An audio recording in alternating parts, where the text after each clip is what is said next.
Right, guess I'm live. Sorry about the short notice. Only decided to do this in a bit of a rush, an hour or two ago. I've been setting up my new computer and it's all running lovely, but this is still on the old computer because I haven't moved all the audio stuff across to it yet. So it's all ready to go though. So I'll be any sort of more gaming streams I do, I'm going to be using the other computer for that one. But this is still the old computer. But I've got 4 people in chat, even without any warning or anything like that at all. So thank you, and hello to Nerdy Yoga, and hello to Halakar. You've popped by. Chat has dropped down to 2. No doubt people will filter in. I was going to make lots of videos. I did. I thought to myself, I'll spend all of Tuesday making videos, doing scripts, things like that, getting things prepared. But on Saturday, I played in a game of OSE and I ran a game of OSE. On Sunday, I fitted the new motherboard, wrote my quiz, I went out to work. On Monday, I worked for a short while, then played in Elfbait's Call of Cthulhu game. Then I ran my own Call of Cthulhu game. So when I woke up this morning, I was absolutely knackered. So I've had a bit of a lazy day. So I just thought I'd have a read through a White Dwarf and then I'd do a bit of a stream tonight. So, but I've been uploading all the software onto that computer today. So it's got OBS on it now. It's got my video editing software on it. It's got DOSBox on it. I put Adobe on there. All the sort of things that tend to use for this sort of nonsense. So 8 people in chat. 8 people in chat. Right. So hello, Jean. Hello, Crafting Gamer. Hello, Wayne. How are you all? I am proud to announce that I've joined the ranks of owner of Dead Character in OSE as Geekus, the heroic paladin. Got overconfident. I mean, they had the glory of St. Nicholas supporting them because of their death. He was nervous on his first adventure, but they came back successful. So now, obviously, his sword arm was guided by St. Nicholas. Unfortunately, he was guided straight into some skeletons who stabbed him to death. Oh well, such is life. Such is life. But we played in Elfbait. Hello, Elfbait. Played in Elfbait's Call of Cthulhu game yesterday, and we survived, which was great. And then my face-to-face group, we couldn't meet last night, so I ran a game on Discord of the first Call of Cthulhu scenario I've ever written myself. So it needs a bit of ironing out, a bit of a slow burner. But I am proud to announce that it was designed as a one-shot, designed to be a bit of a big bang one-shot. One of the players had never played Call of Cthulhu before. We're going to be going back to the regular game next week, so there's no carrying on with the characters afterwards. So I needed to have a big impact. They didn't succeed. They didn't end the cult. 2 of the characters got eaten alive. 1 got driven mad and ran away, and 1 just legged it. So there you go. There you go. So it worked all right. It does need a bit of ironing out. I mean, I possibly introduced the wrong type of characters to start with because they wandered around a bit too much aimlessly at the beginning. I probably could put a bit more focus on the characters to begin with, but we shall see. We shall see. That you have to try these things out and see how they go. So it was all right. It was all right. Anyway, what we're going to be doing in this stream is we're going to be grading polearms. We all know our polearms from mainly from first edition AD&D. Most of them probably looked them up in books when they saw all that lovely high Gygaxian. You're running your first Palladium. I've never run Palladium. In fact, I've never seen a Palladium game. Never owned a Palladium book because I don't think they made it over to Britain. So anyway, so it's going to be entirely subjective. I've got pictures of, I think there's 21 polearms there, and we've got to grade them. Hello, Slan. We've got, the grades are auto win, kick ass most of the time, kick ass occasionally, or kick up the ass. So those are your grades. Cheers, Elfbait. My truck driver had education 32, so he had to be a bit stupid, and I'm quite adept at playing stupid. If you want a player to play stupid, I will play stupid. He was a truck driver. Yes, education 32. Yes.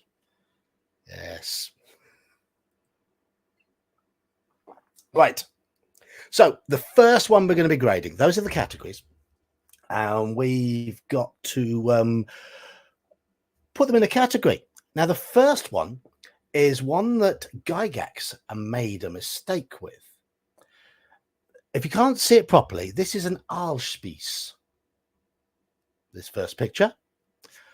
I'm going to ask you in chat why Gygax got this one wrong. And you're probably thinking, hang on, he didn't put this in the game. He did, but named it wrongly and wrong stats. So tell me why Gygax screwed up the Aalspies. This is testing your nerdy knowledge. But you can grade it as well. Grade from A to D, the Aalspies, which, yes, exactly. Aalspies means all pike. This is what Gygax called the all pike. And an Aalspies was a spike about 3 feet in length on a pole about 5 or 6 feet in length. It's not the standard pike, not the 18-foot pike that we had in D&D. An Aalspies was very specifically a shorter pole with a longer spike. And the Aalspies meant all pike. So he got his pike and his all pike mixed up. Anyway, so this is a shorter spike with a longer pole. Oh, okay. We appear to have. Oh, is this bit of spam? There we go. See you, Toxic. Right. Now, with the spam I got rid of, let's try and redo this again. The Aalspies. A to D. Sorry, S to D. Is it an auto win? Is it kick-ass? Is it kick-ass most of the time? Is it kick-ass occasionally? Or is it kick up the ass? Mostly used in Germany and Austria, I believe sort of 15th, 16th century. But it's up to you in chat to vote where you put it. Aalspies, A-H-L-S-P-I-E-S-S.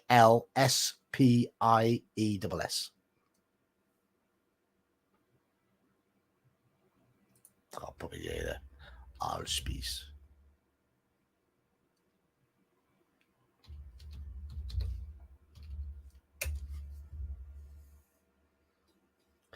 It was an evolution of the pike, Halakar. It was because it had a hand guard on it. See the little sort of thing between the spike and the pole to allow more maneuverability. But I'm guessing it's a reaction to artillery, which was coming in sort of 15th, 16th centuries. Anyway, so you put it where your opponent doesn't want you to. Exactly. Well, we've got one vote so far from Halakar, who wants to put it in as a C. Kick ass occasionally. Nobody else want to vote? Yeah, the walls of pikes against knights. So yeah, I mean the era it came in, I think the big cavalry charges, big heavy knights, were sort of drifting out because muskets were beginning to appear on the battlefield in reaction to armor. But yeah, I mean, I can see it doesn't serve the purpose of a traditional pike as well.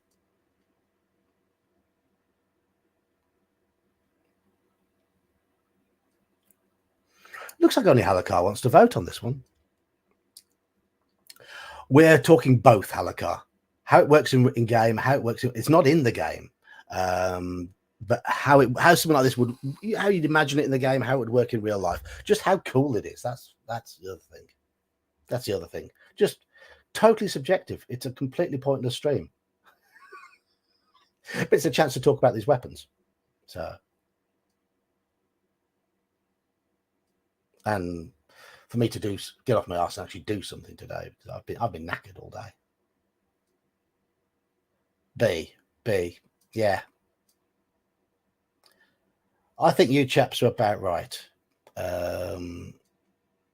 Slightly more maneuverable pike, used in a time when, if anything, cavalry was having to get a little bit lighter, because heavy cavalry was easier to take out. It was slower moving, the artillery. So yeah, okay.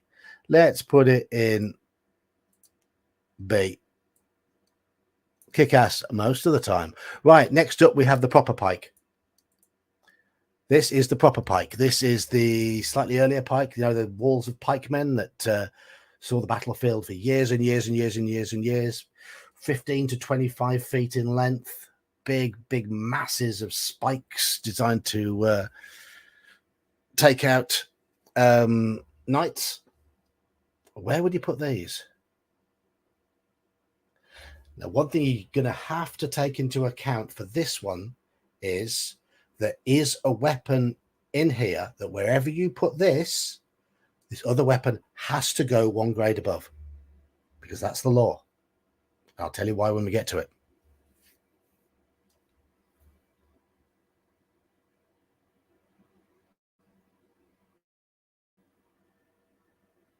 So where would you put the traditional pike? The one that Gygax called the all pike by mistake.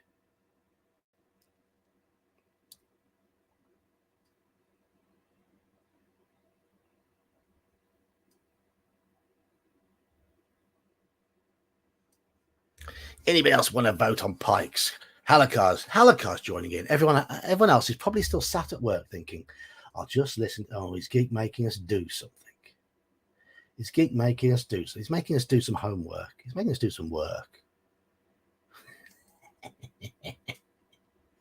Do some work.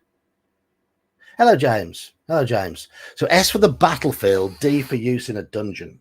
Okay, so do we say S plus D divided by 2 equals B?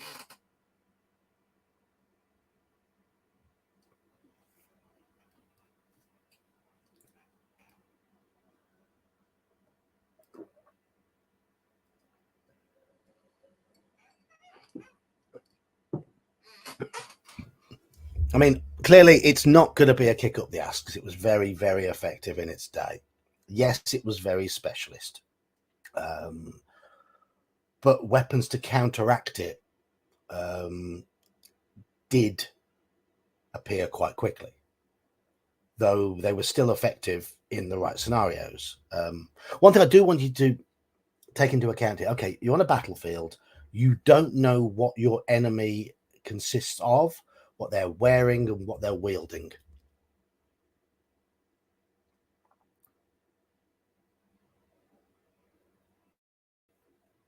You'd put them all in a C.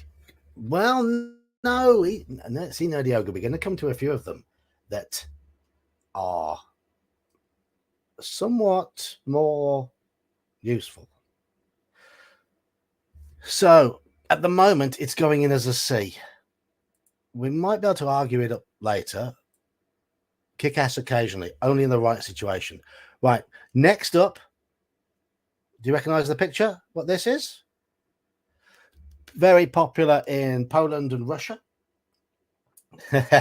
Sorry, Nerdy Yoga. This next weapon, very, very popular in Poland and Russia throughout the Middle Ages. And it's been in D&D throughout, but they haven't called it by its proper name in recent editions. It is the Bardiche. It's the Great Axe. It is the D&D Great Axe in later editions. But yeah, 5-foot pole with about a 2-foot long cleaver blade on it. Just an enormous heavy axe, effectively. Where would you put the bardiche?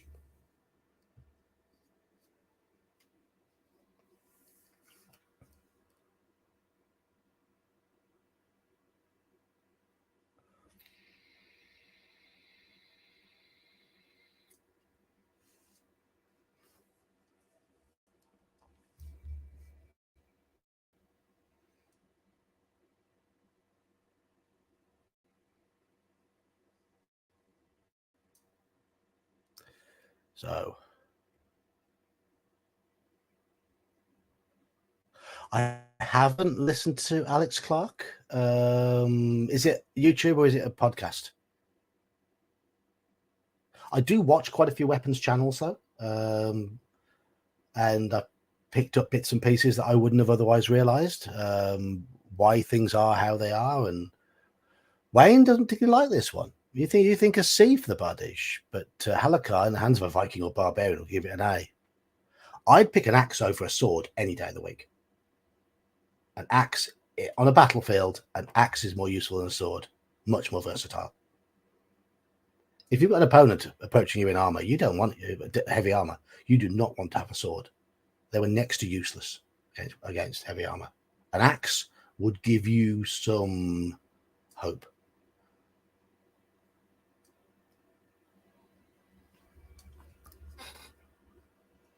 So we've got 1A and 1C so far. Looking for another vote. YouTube. Okay, Alex Clark. Right. No worries. I will check him out.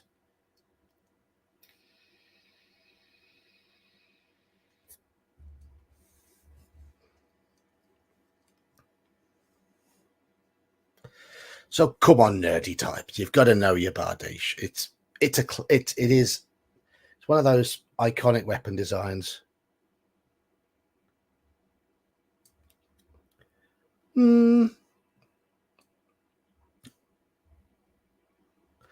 At the moment, it's going in B because that's the average of the two. But if someone else votes an A or a C, that will be where it goes. So this is it all depends whether anyone else wants to vote on the bardiche or not. No? We can always come back if more people who want to vote join in. Right. Come on then. It's going in the middle. Average of you two. Right. Okay. The next one. Yeah, they won't have made it to military history, but if you're a D&D player, you'll have learned about these. You'll have learned about these. Right, the next one, I was going to put both the Lucerne hammer and the Vector Corban, sorry, in. But the only real difference between the Lucerne hammer and the Vector Corban was typically the length of the spike at the end. Most of the time, the weapon was, you get different variants. You get some with a hammerhead, some with spikes. The example here has got little spikes on it. But this was a later polearm. It was a 5 or 6 foot long pole, very heavy hammerhead, spike, and spear tip combined. And what you can't see is at the other end of the pole, there was a spike as well. Right, bear. It was designed to be fought with designed to be used much like a quarterstaff. You would hold it in the middle using the hammer, and you could use the bottom end to spike with as well. So where would you put the Bec de Corban?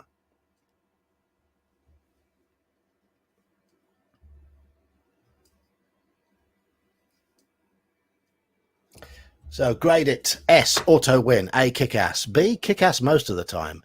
C, kick ass occasionally. Or D, kick up the ass.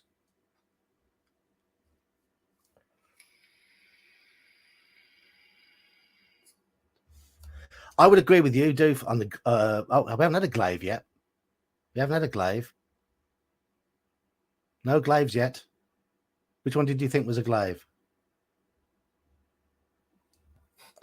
Those who are voting A for the Bec de Corbin are absolutely correct. It would work against almost any opponent. It wrecked armor. It stabbed. It gouged. It hooked.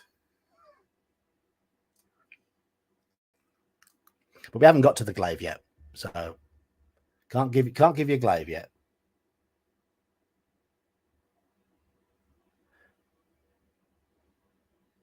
The glaive is a default S. You reckon? You reckon? We haven't got to the glaive yet anyway. We've done the Aalspieß, the all pike. We've done the proper pike, and we've done the bardiche.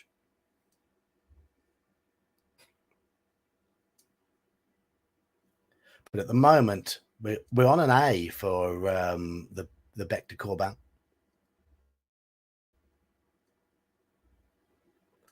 Where are we using it? We're using it on a battlefield, in a cave, whatever.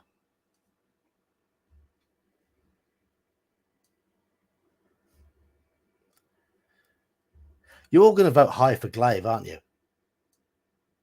C for the Bec de Corbin. It's one of the most versatile weapons ever. Okay. Bec de Corbin is going in as a high B then, based on averages. Top of the B, unless anyone else wants to vote.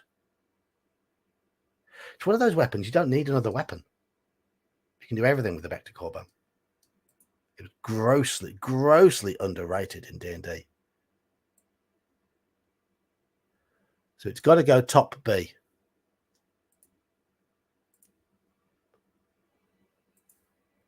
Somebody muted. Am I muted?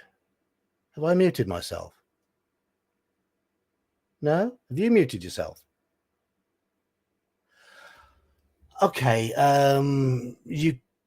It was difficult to slash with it, but in the era it was being used, you didn't need slashing weapons. You needed puncturing weapons, and you needed bludgeoning, because it was a. But it can be used as a spear. It can be used as a bludgeoner. But okay, your next weapon is the traditional. It's the English bill, or the bill guisarme, or guisarme in the game. But this is what you see the beefeaters at Tower of London carrying: the English bill, or the bill guisarme. Where do you put this, and why?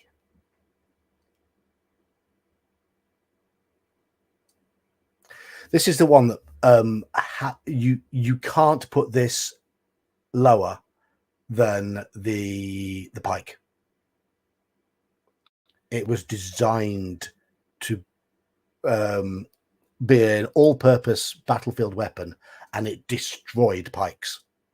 Absolutely destroyed pikes.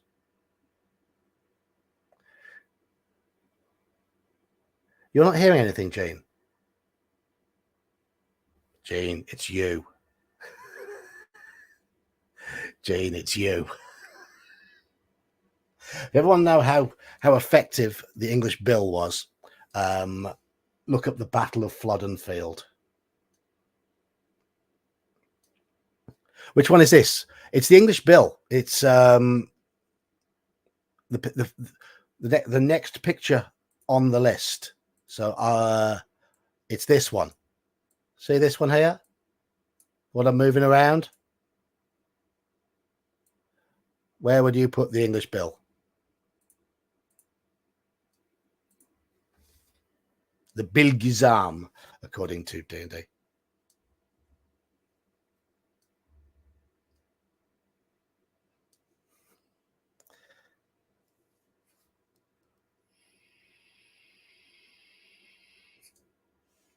It does look a bit like a Frankenstein monstrosity, but it hooked, it disarmed.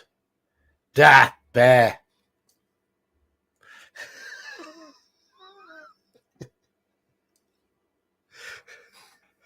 I put this as an S because it is English.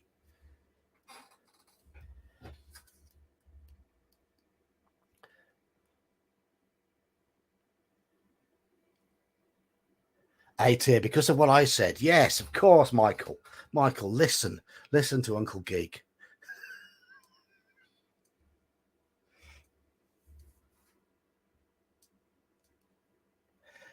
But yeah, you're allowed to be an ungrateful provincial. I mean, but just remember who's really in charge. King Charles.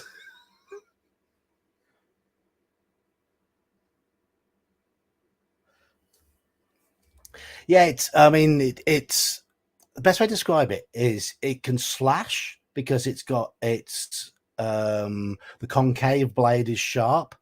It's a spear. And it had various. I mean, the example I've got here has just got a spike on the back. I said Charles.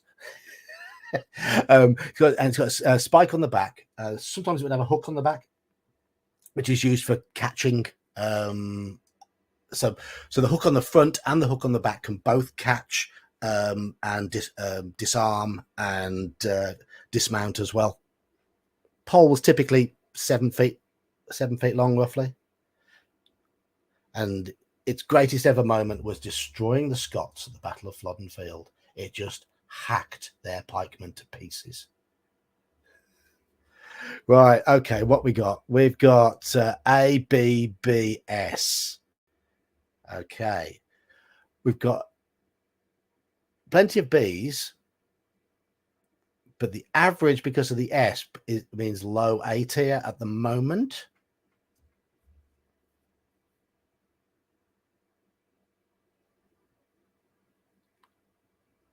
Nephew.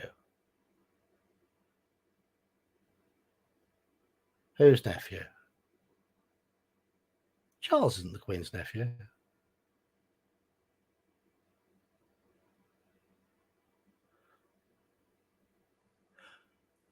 Charles III's polearm would be the egg tapper.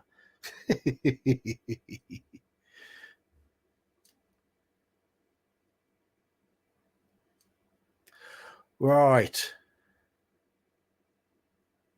We're going to go. It's a low A at the moment. Okay, so the next one is the earlier variant of that.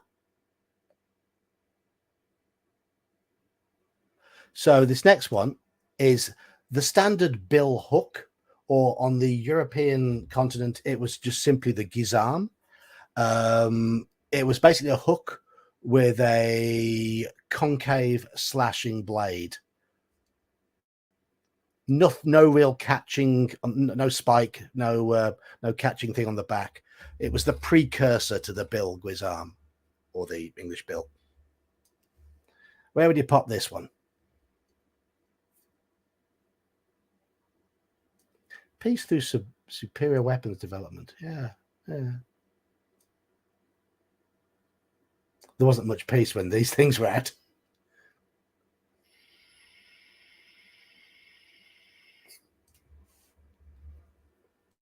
They do work very well for trimming fruit trees, and that's why they became a weapon, because farmers knew how to use them and stuck them on the end of a pole. Where's the glaive, guisarm glaive? There is a glaive guisarm on the picture. I've put one of those in a bit later on.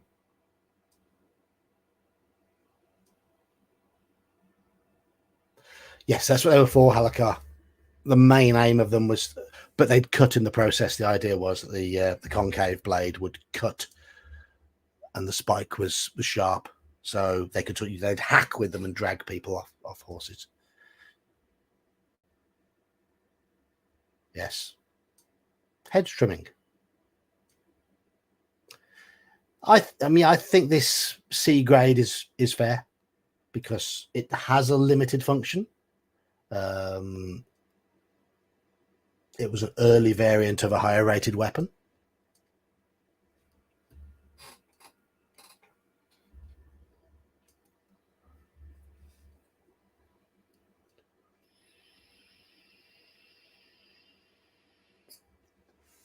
Any more votes? Are we going with C?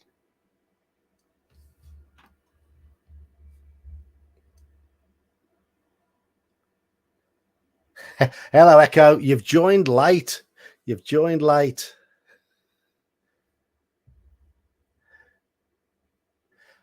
I think C's right for the bill hook because it is limited. It did pave the way for the much better bill guisarme, or the traditional English bill of the Middle Ages. But this was the earlier version. Right. Bonus point for anyone to tell me the name of the next weapon. What is that next weapon?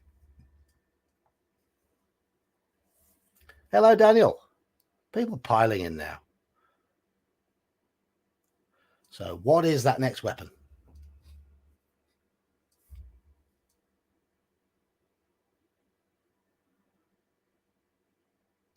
No, it isn't. It's not a spitum or a rancer. No. It does look a bit like them. It's not a partisan either. No. Though in AD&D, this one of those weapons included one of these, as you know, when Gygax says also includes blah blah blah blah, all these lists of things. This is one of the ones that was included. No.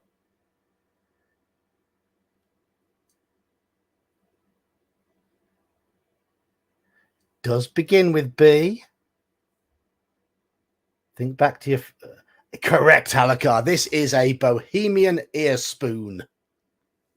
Deserves S for the name alone, but this is the Bohemian ear spoon. In D&D stats, what was it? It was a rancer, I believe. No, partisan. Same as a partisan. But if you look at the picture here, it actually looks nothing like a partisan, really, because there were specific things that distinguish the spetum from the partisan, from the rancer, and it is closer to a rancer, but without the proper hooks on the side. But yeah, now this was the Bohemian ear spoon. It's basically a spear with spikes sticking out. Where would you grade this one?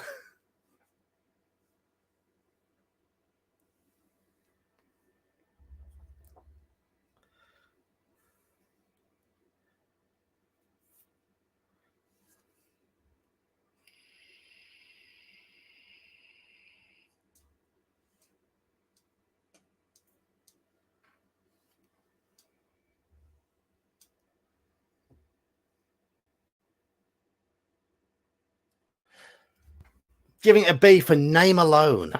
Well, fair enough. You're allowed to do that. I think it looks like it could be quite effective. I mean,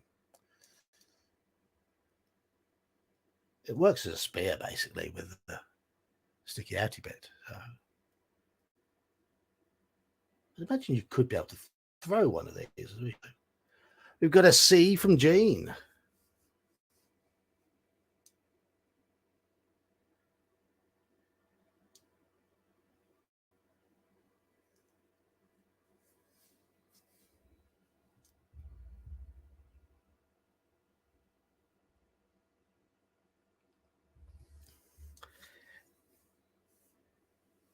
Good thrust, minimal slash, and hook snag B. Fair. Using a bit of logic there, Duralumin.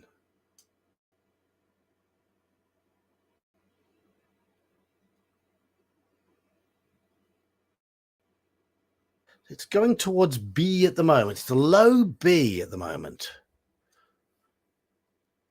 It is a great name for a weapon, though, isn't it? Yeah. Bohemian ear spoon is magnificent. It's right up there with holy water sprinkler. Yes.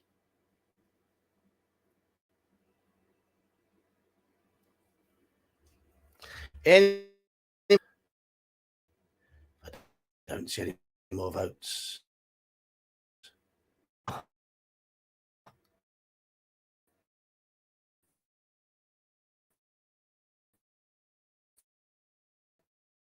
Don't.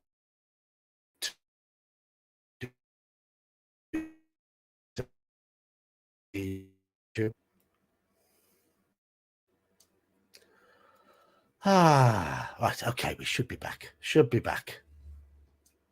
It's going to go in B because of Wayne's pushed it up. It was a low B, and now it's a solid middle B. So let's pop it in as a solid middle B. Right, next one up, we have the Fortune fork.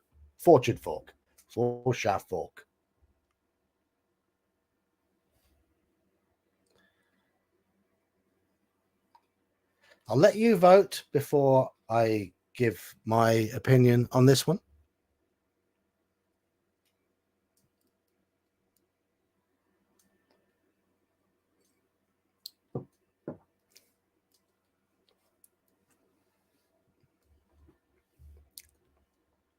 So, a Fortune fork. What would you give this one? James goes for a C.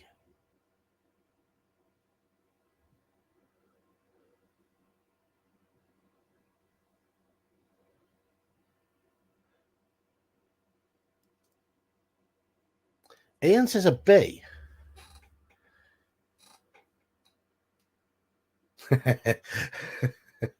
A badly bent pair of scissors.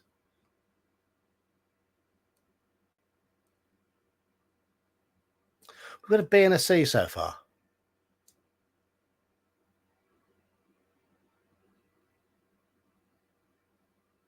Okay. If I'm going to say, unless I don't know if this will change your opinion, but the thing about the Fortune blade is the sharp side was not the concave side, it was the convex side. Does that change your vote?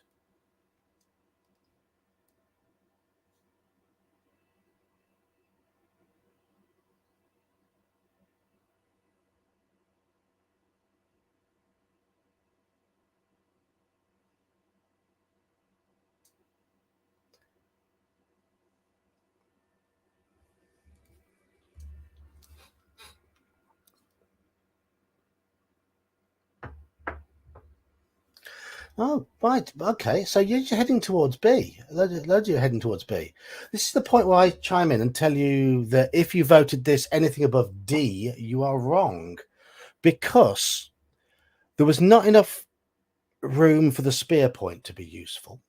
The slashing blade was utterly useless because the spear point got in the way, because the sharp side is the side close to the spear point.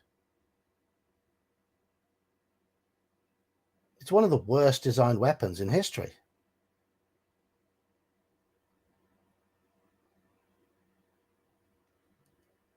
You might be able to snag some things with it, but it was basically as I said, a bent pair of scissors. But yeah, they look nightmarish. So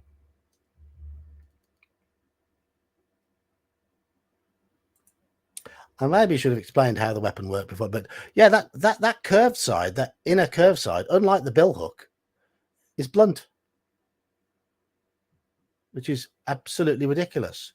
But you voted it as a B, so there we go.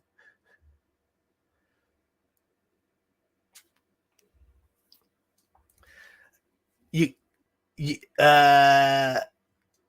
Ian, you wouldn't be. You might be able to punch through sort of cloth armor with it, maybe. But there's no way you're punching through any. It's not. The blades were too thin to give any threat at all to any sense of any metallic armor. Right, the next weapon is the Forchar. It was intended as a weapon, yeah. Next weapon up is the Forchar, which is basically the same. A long, thin, fairly thin, curved blade, and the cutting side is on the outer edge. The point is not particularly sharp, and the inner edge, the concave edge, is blunt.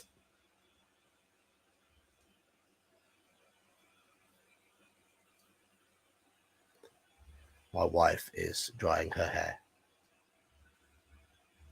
But this is the original four-shot. It's quite an old weapon. Originally appeared in the 11th century, and by the 16th, 17th century, it was more used in ceremonies because it had been. The handle was about 7 foot, 6 to 8 feet typically.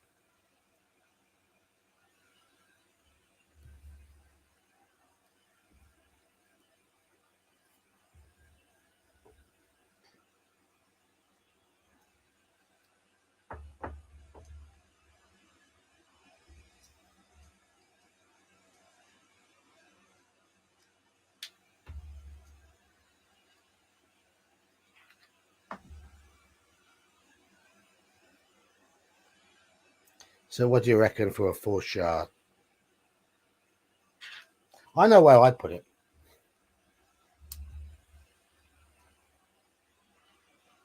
Yeah, you could get a decent swing with it. It was slashing only. Couldn't do anything other than slash with it.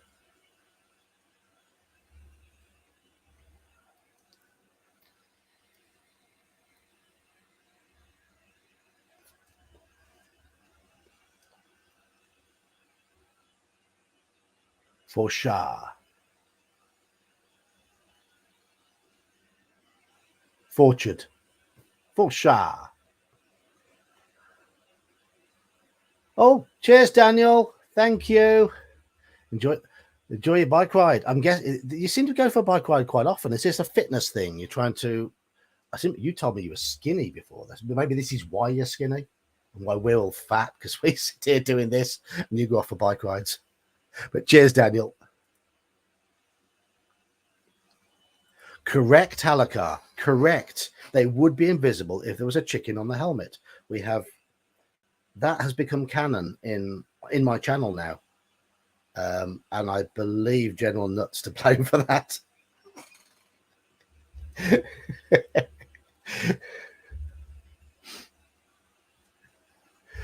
Yes.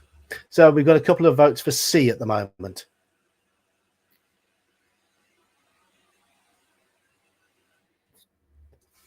Right. Okay. C.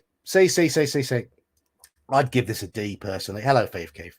I'd give it a D personally because it was against armor. It was utterly ineffective. That's why it dropped off the battlefield. It was okay against things that were unarmored, but it had no real hooking ability. The hook didn't curve enough, and the blade itself was on the wrong side really to be effective.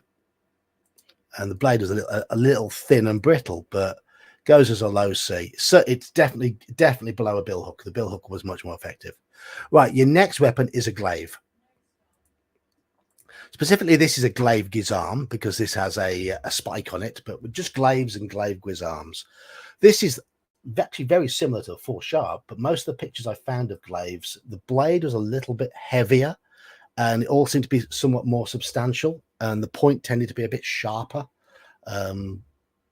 Similarly, though, it was only sharp on the outer side. It was blunt on the inner side.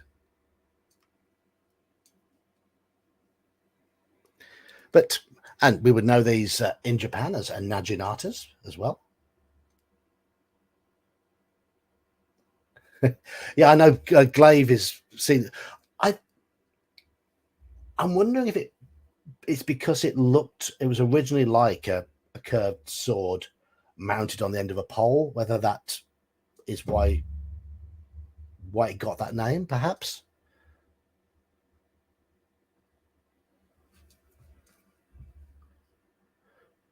Because there is like a hilt type thing down the bottom. Certainly, they look more substantial than the four sharp. They've got a thrust, and this has got the little hook on the back. So this is the glaive guisarme.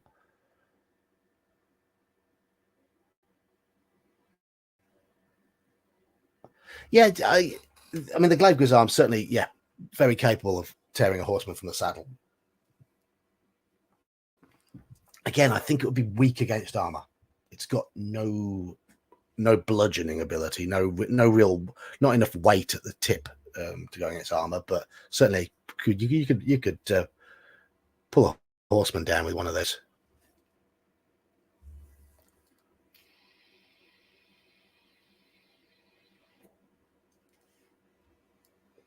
I agree, Ian. That's why I'd put a glaive low B. High C from Thief Keef. Not all glades had added spikes. They were quite early. They sort of developed through the time, but this one does. This has a spike. Yeah, the spike would have it. Well, you'd be able to hook the armor. You'd be looking at pulling them to the floor, really. But we're looking at a low B at the moment, aren't we? I think.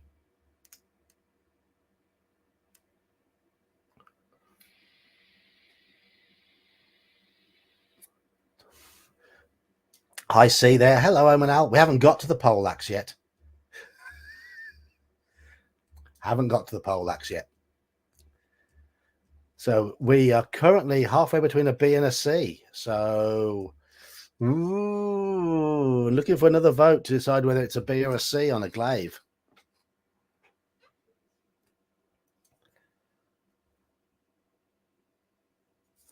I'm going to repeat this. If anyone does want to join in and argue with me, you're welcome to click the link.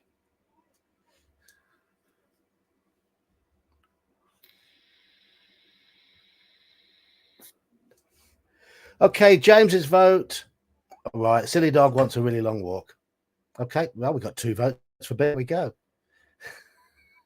Dogs aren't silly, though. Dogs are awesome.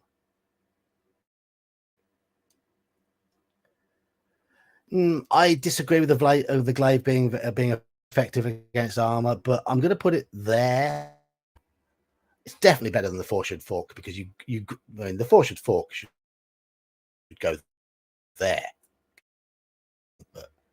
But anyway, halberd. Next up, we've got the halberd. I'm hoping you can hear me because I'm getting those flickers. The traditional halberd. Axe, hook, spear combined.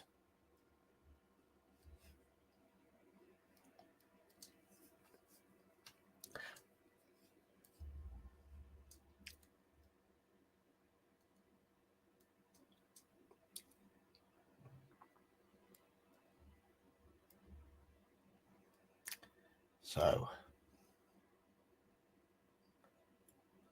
I've got in my head, I think I know where halberd's going to go, but I'm not going to. You know your halberd. You know what halberds do. Such a classic, has to be an A.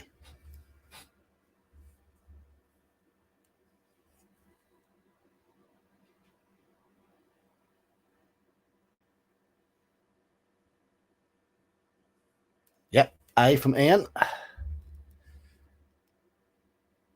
Top tier from Thief Keef. So, yeah. It is, of course, one of the later polearms.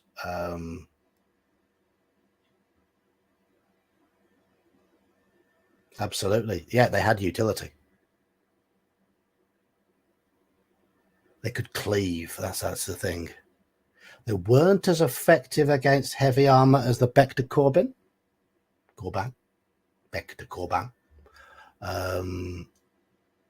But still they had heavy cleaving ability. Yeah. It's going in as an A, and it's going above the English bill because it's got a bit more, it's got more cleaving ability, more weight. I would argue maybe the English bill's slightly more versatile with the second hook, but in terms of pure damage dealing, the halberd goes up there. Okay, your next one is a Lochaber axe.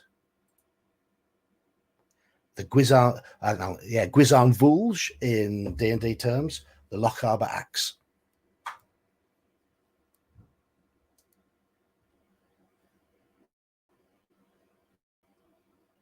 This was basically a 5 or 6 foot long pole, lever, and a hook either mounted on the blade itself or as in this example, it's on the end of the pole. Yes, the hook is there to hook a weapon, pull down a rider, and it had fairly short pole, but the blade at the end of it was almost bardiche sized, probably 18 inches of cleaver blade, that sort of size, quite a decent.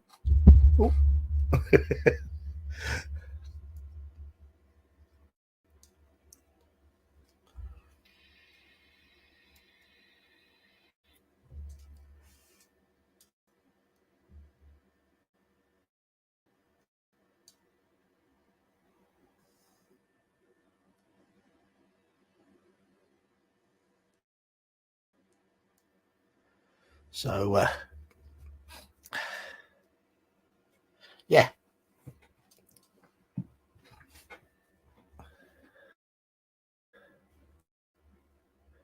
coming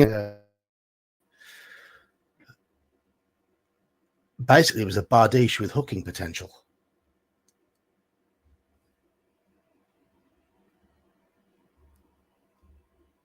Quite a beastie axe. Scottish as well, from Loch Harbour. I can't do Scottish accents. Do apologise for that. I had to do Yorkshire accent for me game last night, the Call of Cthulhu. It was set in Yorkshire.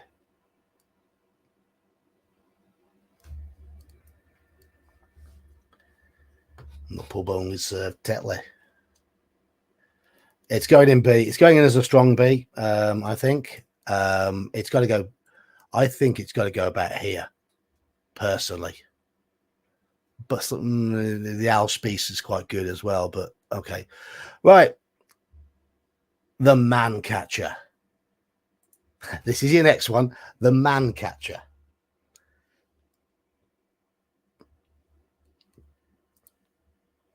Guess what it did? Caught men.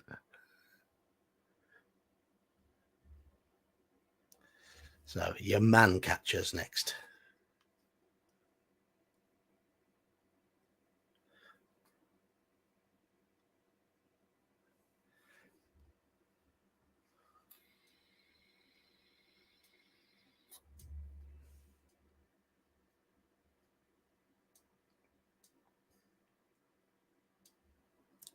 We've got a D from Gene.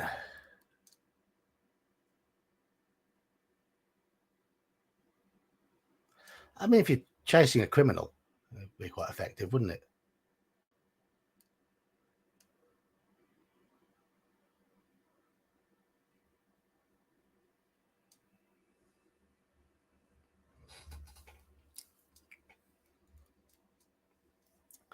So first vote's D. Anybody else want to vote on this one?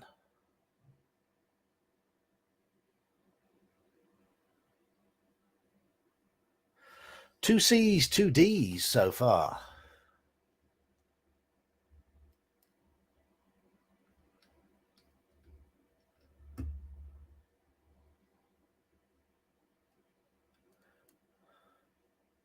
We've got another C from Thief Keith, so it's coming in as a very low C at the moment.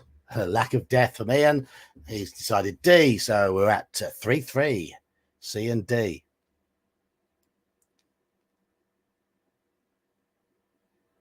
I suppose you'd carry a second weapon, wouldn't you? If you've got a man catcher, you'd have a little stiletto knife as well.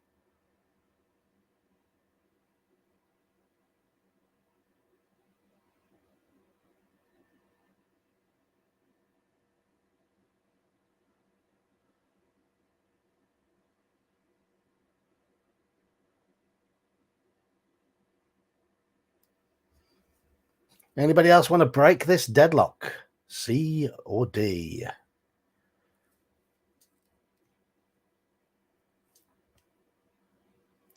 Yes, yeah, that's where you'd use it. To catch sacrifices for Blip Dul Poop. You'd catch yes, adventurers, drag them to the sacrificial pool.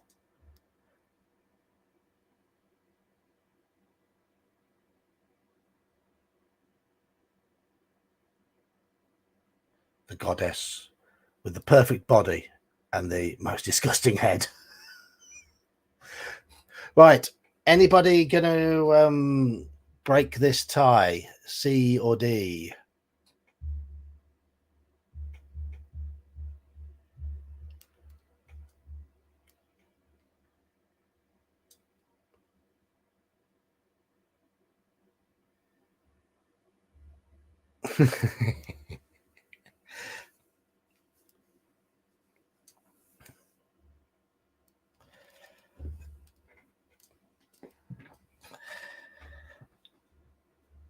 If you're happy to change to D, Thief Keith, that breaks the tie. There we go. Kick up the ass.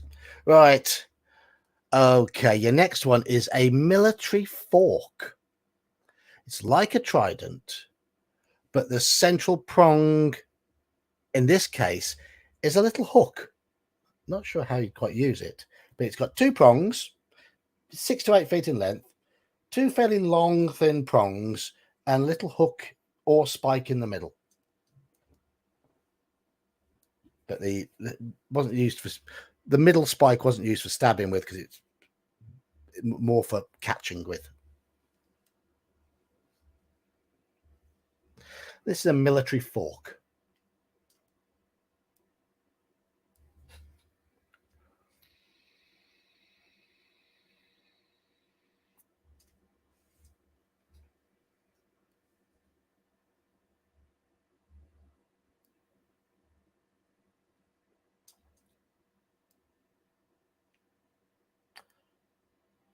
When a few people, I mean, I will tell you what I've read about them.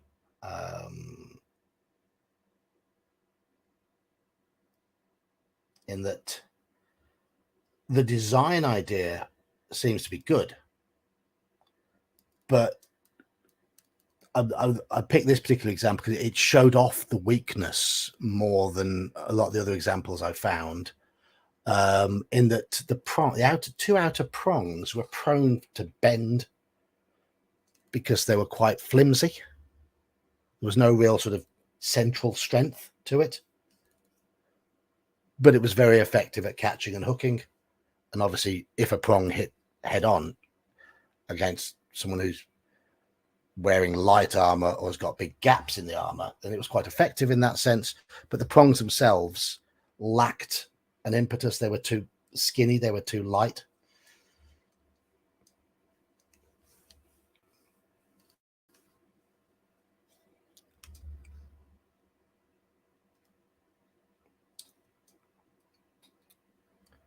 Yeah, it would do that. It would do that. So after my description, Gene decides on a C.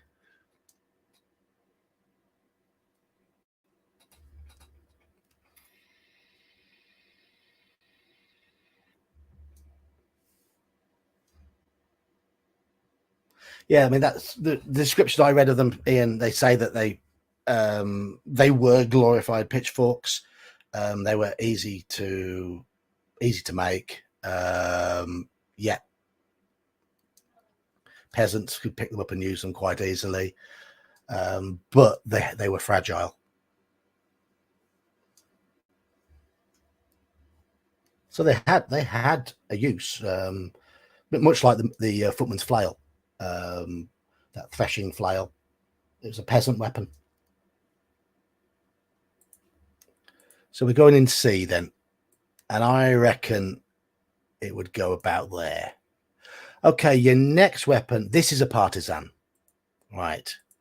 A broad spear blade with two small forward-facing hooks, which were built in as part of the blade, and the hooks were quite wide, quite short, but they were sharpened on both edges, so you could slash backwards with it, slash forward, slash backwards. Limited hooking potential,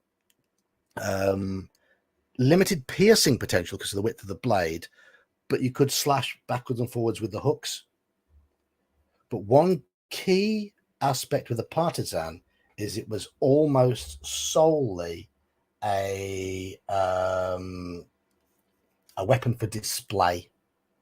It was something that would be used in. It was a ceremonial weapon more than anything because they looked fancy.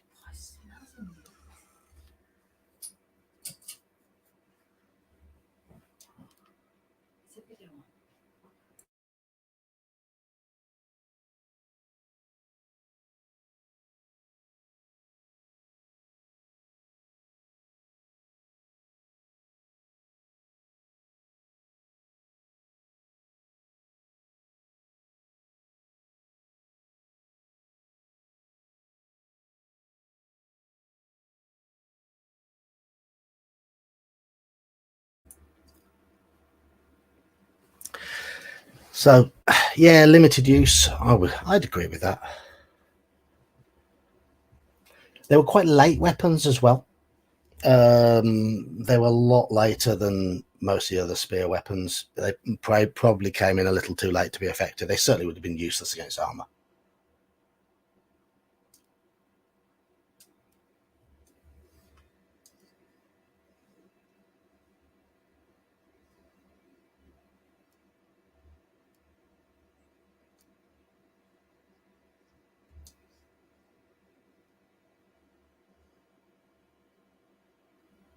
Three C's so far. Anyone disagree with the verdict of a C? Yeah, it's a nice looking weapon. You're right, Ian. That's why it's a ceremonial weapon. But effectiveness wasn't really there.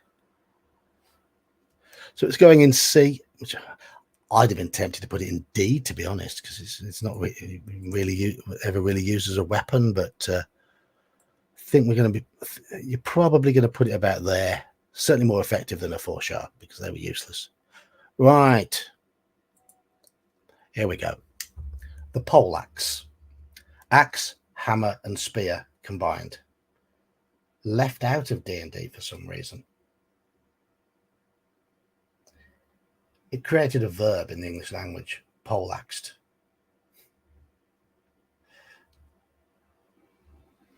To poleaxe somebody.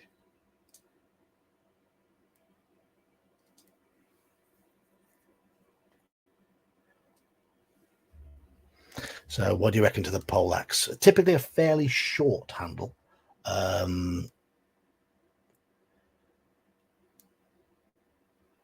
Solid hammerhead, meaty axe blade, and spike. Quite a heavy weapon, but designed to deform armor.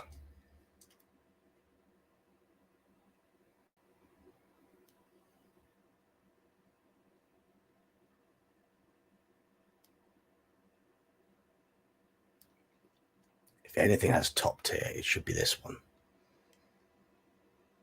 I don't disagree.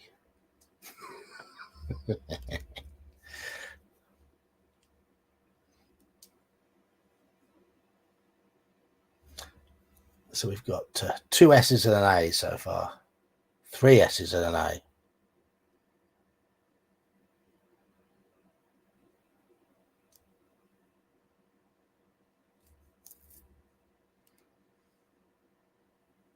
Three S's, 2 A's.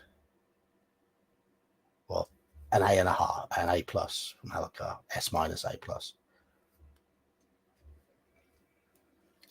So I don't think anyone will complain. And the poleaxe becomes the first one to go into auto win. And I believe rightfully so. Probably more versatile than a halberd, simply due to its effectiveness against armor.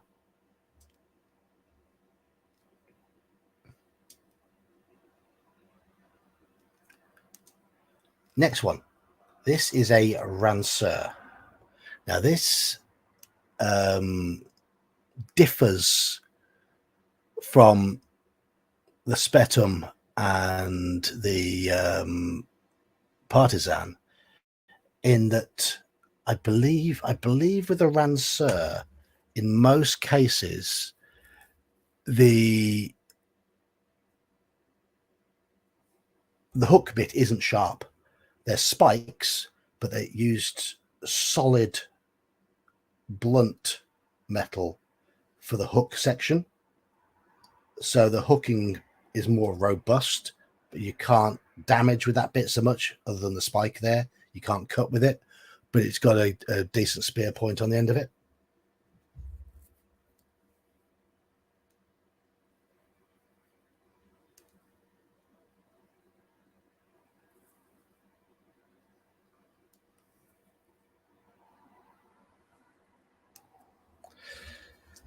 So what do you reckon about Rancers?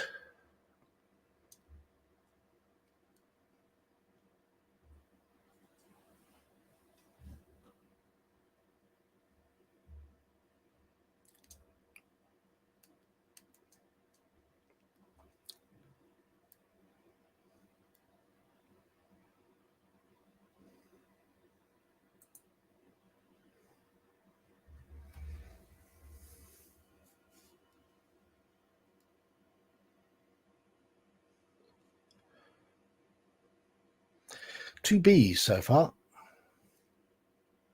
I think it would hook more effectively than the other weapons in its class.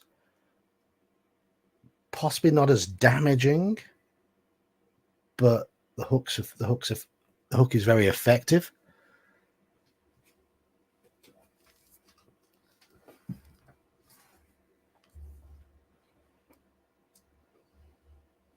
There's an A for me, and 3 Bs and an A so far. So it's currently a high B.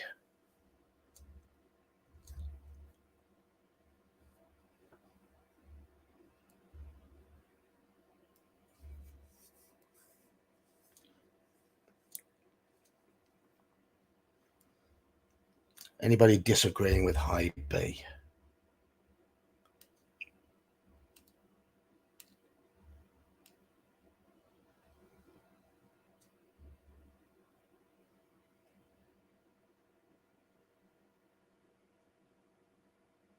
Don't look like it.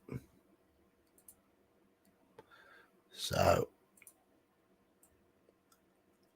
about there, reckon, or above the Loch Arbor axe.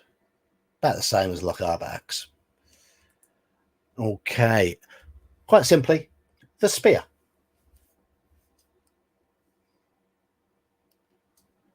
Your next weapon is the humble spear.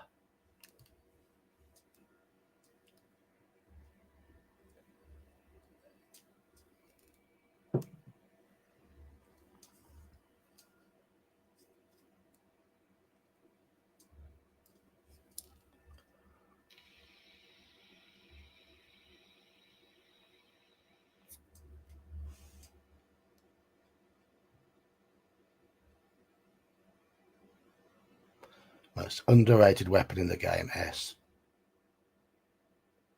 Cheap, versatile, easy to make.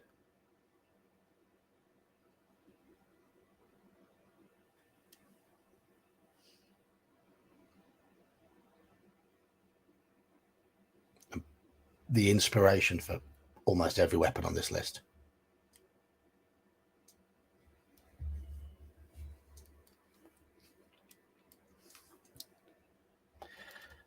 An S and 2 A's so far.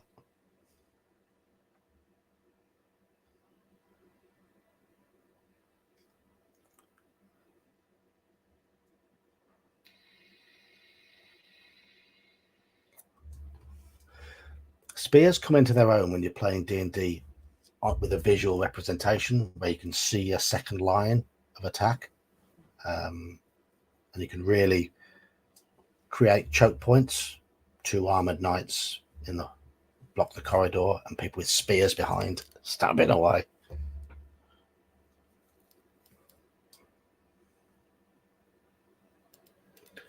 Currently 1 S and 2 A, so it's a very high A at the moment.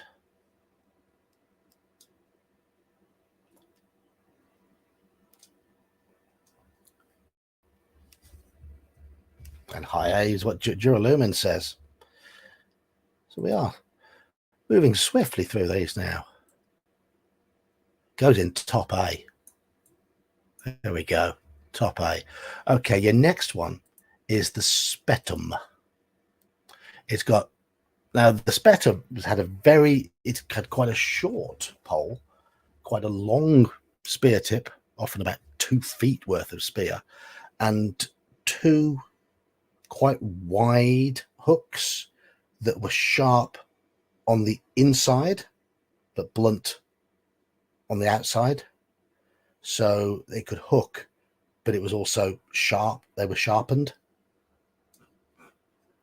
Had limited reach compared to some of the others, but the hooks were probably not as strong as in the Ranseur, but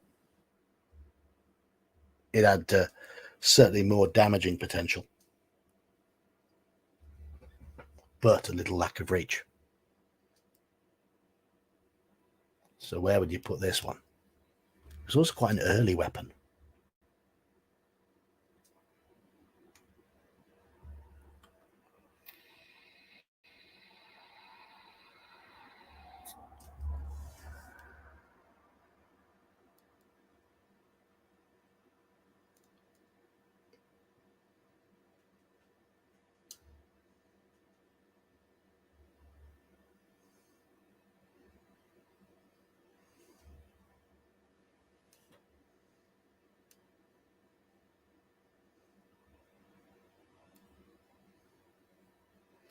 A B vote so far from Halakar.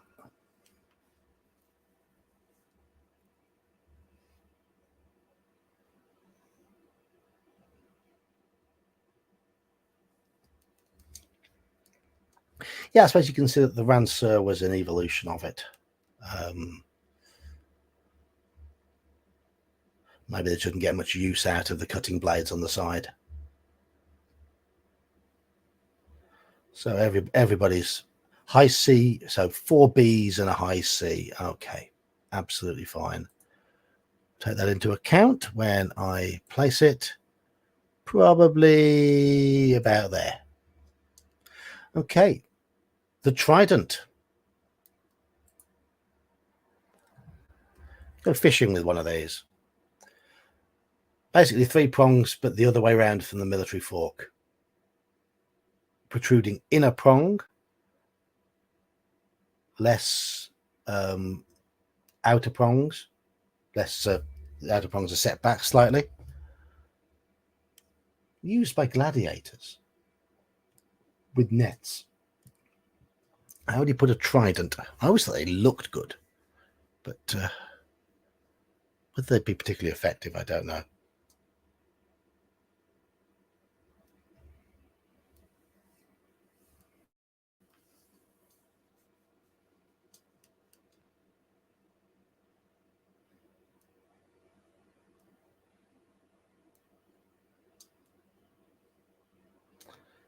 So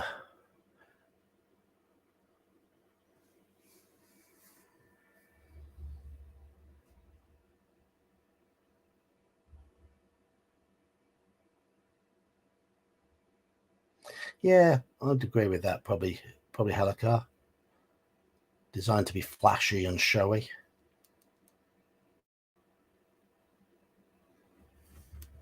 Good for fishing. Because you've got your harpoon in there to snag things with.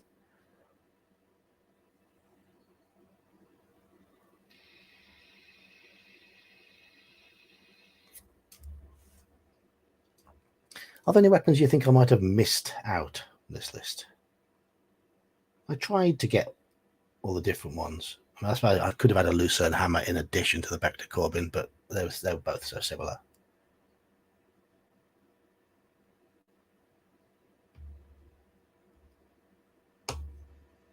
Good point. Good point. Yeah, well, I'm just going to bring that comment up. Yes. Good point, that one. Okay, a low C. Probably there. And our final one is just simply the Vosges. A meaty cleaver, fashioned with a bit of a spike on the end of it, on the end of a pole. Longer pole than the Lochaber axe, more usually 6 or 7 feet. Cleaver a little smaller, but still quite meaty, with a few spikes to help out. So this is the Vulge.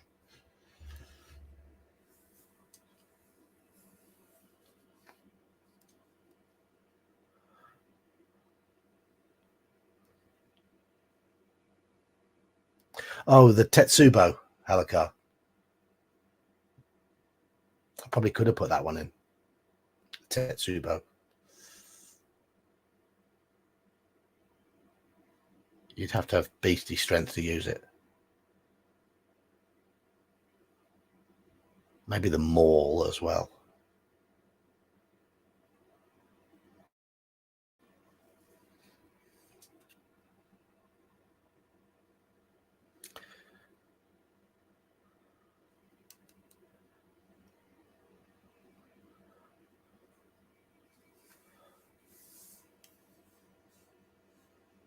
So Gene reckons a Vulge is a B.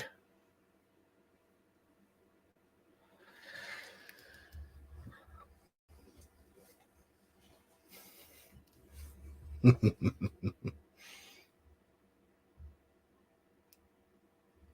it's currently a high B. Yeah, it was quite an early one. The mounting was done that it's just because it was 11th, 12th century, so at the time when they sort of think these things that first appeared, they use simple ways of getting the cleaver onto the pole.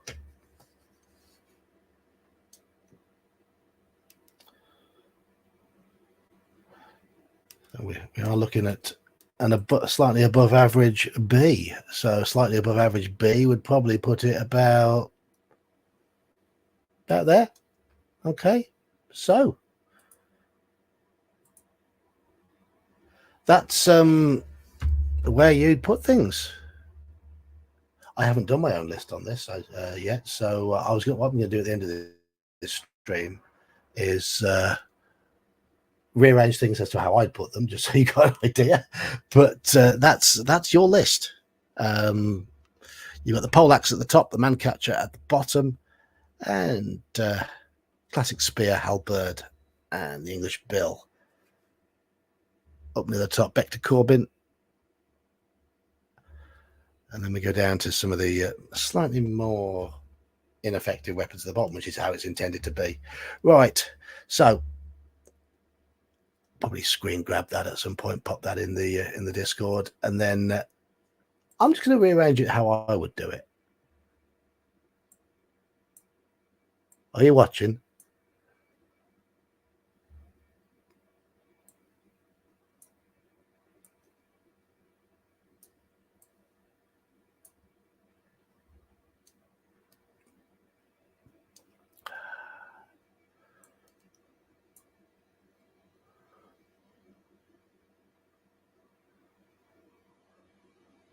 So not all that much different. That's pretty much how I'd have it personally. Those are my that's where I'd put them. But everyone has their own opinions. We agreed on most things, which is good. Agreement is good. I tried to add bits and pieces to Polearms when I ran my old school style 5th edition game, which had extra effects, and no one was really interested in using them. I tend to find most of the people in my games will just grab a spear, an axe, or a sword, and off they go. But I'm willing to mess around with weapons and have ideas for things that weapons can do. So I like having weapons that do special stuff. Obviously, they'll have drawbacks, but rather than have a warrior running around carrying 5 weapons, take a back to Corbin with poleaxe or halberd. Anyway, so we've finished up with that's where I'd put them for where you put them, just go back a couple of minutes in the video, and I'll screen grab both of them just for posterity. Just a fairly short stream tonight, just to get people engaged, because I'm not going to be doing a stream this Friday. I'll be at the Games Expo, the UK Games Expo, probably spending too much money, eating food that's bad for me. I'll be meeting up with Gingerbeard. He's going along. I'll be there Friday, Saturday, not the Sunday. But looking forward to that. I haven't signed up for any games yet. Must do that. But be streaming tomorrow night. I haven't picked a topic yet, and I'll be running Call of Cthulhu on Thursday. Had to give it a miss last week because it clashed with a football match. So I don't know what tomorrow's topic is yet, but it's a busy week ahead. But thank you all for joining in. Fairly short stream, and hopefully see you tomorrow for the regular stream. But for now, cheers all.